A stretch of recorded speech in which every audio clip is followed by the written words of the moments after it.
வானத்துல மிதந்துகிட்டு இருக்கிற அந்த மேகத்தோட எடை என்னைக்காவது எவ்வளவு இருக்குன்னு யோசிச்சு பார்த்துருக்கீங்களா? பஞ்சு போல இருக்கிற அந்த மேகத்துக்குள்ள 100 யானையோட வெயிட் இருக்குன்னு சொன்னா நம்புவீங்களா? நாம டெய்லியும் பாக்குற நிலாவுக்கும் பூமிக்கும் நடுவுல இருக்கிற இந்த கேப்ல ஒரு மிகப்பெரிய ஆச்சரியம் இருக்குது, சொன்னா நம்புவீங்களா? சரி, நாம டெய்லியும் பாக்குற அந்த மேகத்துல இருந்தே ஆரம்பிப்போம். வானத்துல ரொம்ப அமைதியா பஞ்சு போல மிதந்துட்டு இருக்கிற அந்த மேகத்தை நாம பார்த்து ரசிச்சிருப்போம். ஆனா அறிவியல் ரீதியா கணக்கு போட்டு பார்த்தா ஒரு சராசரி மேகத்தோட எடை 5 லட்சம் கிலோகிராம், அதாவது கிட்டத்தட்ட 100 பெரிய யானை எடைக்கு சமம். அவ்வளோ வெயிட்டா இருக்கிற அந்த மேகம் எப்படி வானத்துல இருந்து கீழே விழுவாம மிதக்குது? அதுக்கு காரணம் மேகத்துக்கு அடியில இருக்கிற காத்து. ரொம்ப அடர்த்தியா மேகத்துக்குள்ள நீர்த்துளிகள் இருக்கும், மெல்லிசா. அதனாலதான் மேகம் மிதக்குது. ஆனா இயற்கையோட பிரம்மாண்டத்தை விட விண்வெளியோட பிரம்மாண்டம் உங்களை ரொம்பவே ஆச்சரியப்படுத்தும். நாம நிலாவை பார்க்கும் போது நிலா பூமிக்கு பக்கத்துல இருக்கிற மாதிரி தான் தெரியும். ஆனா பூமிக்கும் நிலாவுக்கும் நடுவுல இருக்கிற அந்த கேப் எவ்வளவு பெருசுன்னு தெரியுமா? நம்ம சூரிய குடும்பத்துல இருக்கிற மொத்தம் 7 கிரகத்தையுமே ஒட்டுக்கா வரிசையா அடுக்கி வச்சாலுமே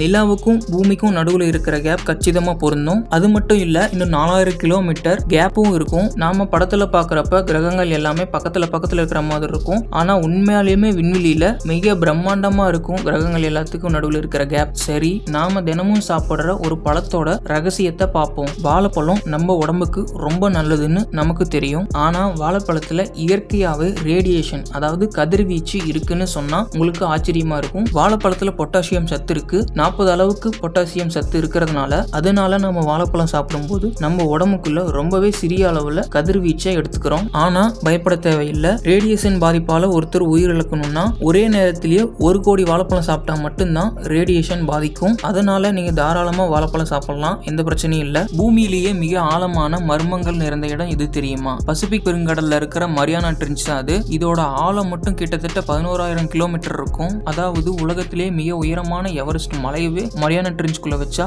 அது மூழ்கிடும். அவ்வளோ ஆழத்துக்குள்ள சூரிய வெளிச்சமே இருக்காது. நம்ம உடம்பையே உரைய வைக்கிற அளவுக்கு குளிர் இருக்கும். அந்த ஆழத்துக்குள்ள நம்ம போனோம்னா நம்ம உடம்பையே நசுக்கி உயிர் போற அளவுக்கு ஆபத்து இருக்கு. ஆனா மரியானா ட்ரென்ச்குள்ள இன்னுமே விசித்திரமான நிறைய உயிரினங்கள் வாழ்ந்துட்டு இருக்கு. இதை விட பெரிய ஆச்சரியம் என்னன்னா, மனிதனே இதுவரைக்கும் காலடி எடுத்து வைக்க முடியாத அந்த 11,000 கிலோமீட்டர் ஆழத்துக்குள்ள ஆராய்ச்சியாளர்கள் சமீபத்தில் ஆராய்ச்சி பண்ணியிருக்காங்க. அதுக்குள்ள சில பிளாஸ்டிக் கழிவுகள் கண்டுபிடிச்சிருக்காங்க. மனுஷங்க யூஸ் பண்ணி போடும் அந்த பிளாஸ்டிக் கழிவுகள் கடலோட மிக ஆழமான இந்த மரியானா ட்ரென்ச்சையுமே விட்டு வைக்கல. மரியானா ட்ரென்ச் பத்தி நம்ம பேசும்போது கடலை விட மிக ஆழமானது நமக்கு ஒண்ணு ஞாபகம் வருது. அதுதான் மனித மூளை. நம்ம உடம்புல இருக்கிற மொத்த எடையை விட நம்ம மூளை வெறும் 2% தான். நாம சுவாசிக்கிற காத்துலயும் சாப்பிட்ற சாப்பாட்டுலயும் கிடைக்கிற சத்துல 20% இந்த குட்டி மூளை தான் பயன்படுத்துது. அதை விட ஆச்சரியமான விஷயம் என்னன்னா, நம்ம மூளையில இருந்து வர மின்சாரத்தை வச்சு ஒரு சின்ன எல்இடியவே எரிய வைக்கலாம். நாம வாழ்ற இந்த பூமிக்கும் அதை யோசிச்சு பார்க்குற நம்ம மூளைக்கும் இன்னும் எவ்வளவோ மர்மங்கள் மறைஞ்சிருக்கு. இதே மாதிரி இன்ட்ரெஸ்டிங்கான வீடியோ தெரிஞ்சுக்கணும்னா நம்ம சேனலை சப்ஸ்கிரைப் பண்ணி வச்சுக்கோங்க.